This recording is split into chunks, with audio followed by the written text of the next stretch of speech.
شێرپەنجەی غودەی دەرەقی خۆشەویستان نوعی زۆر باشی هەیە کە هیچ کاتێک بە تایبەتی ئەگەر زوو تەشخیص کرێ هیچ ترسێک بۆ سەر ژیانی ئینسانەکە دروست ناکات لە نوعی پاپیلەری لە نوعی فۆلیکولەر. طبعاً پاپیلەری کە دواتر باسێکین لە فۆلیکولەریش باشترە، واتە کەس پێی نامرێ. خانەکانی ئەوەنێ لە خانی طبیعیە و نزیکن کە چارەسەرەکەی زۆر ئاسانە و تەنها ئەکرێ بە عملیات بەلابردنی خوددا بە پاکردنەوەی مل یاخود دواتر بەیۆت یان بێوە چارەسەر بن و هیچ کێشەیەکی تری نییە. ئەم حاڵەتانە زیاتر تووشی چی ئەبن بۆی کاگادار بن؟ بە زۆری ئەو کەسانی کە لە عایلەیانە شێرپەنجی خوددەیان هەیە، لەبەرەوە بێ ئەمانە زۆر وریابن کە کەسێکیان بە تایبەتی کەسی نزیکی دەرەجە 1 یان دەرەجە 2 توش بووە ئەبێ فاسێکی سۆنەرکەن ئەگە پێویستیان کە توی مەمارکەرکەن بۆ ئەوی کە بزانن توش بوون یان توش دەبوون، ئەگە پێویستیان کە زەراکەن. ئەمانە لە حاڵەتی یەکەمن لە ڕیزی پێشەوەکە ئەبێت فاسی خۆیان بکەن و فاسیان بۆ بکرێن. دوام ئەو کەسانن کە تیشکیان ناوە لە ملیان بە هەر هۆکارێ بێ، جاگەر مەمکی لابرا و تیشکی یاوە لە ملی و لە سنگی و بەرغودەکەی کەوتووە یاخود لە هەر شوێنێکی تری لاشە بەڵام سەر و مل و بەشی سەرەوەی سیەکانی گرتووە. ئەبێ ئەمانە فاسکرێن بۆ ئەوەی کە دڵنیا بینەوە کە هەم غودەکەیان تەمەڵ نەبووە و هەم غودەکەیان دوای چەند ساڵێک تووشی شێرپەنجە نەبوو. لەبەرەوە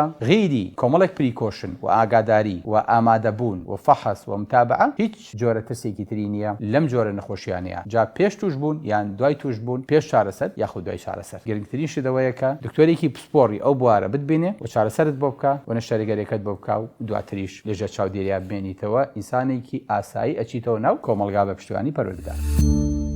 سمارت وەرچەرخانە.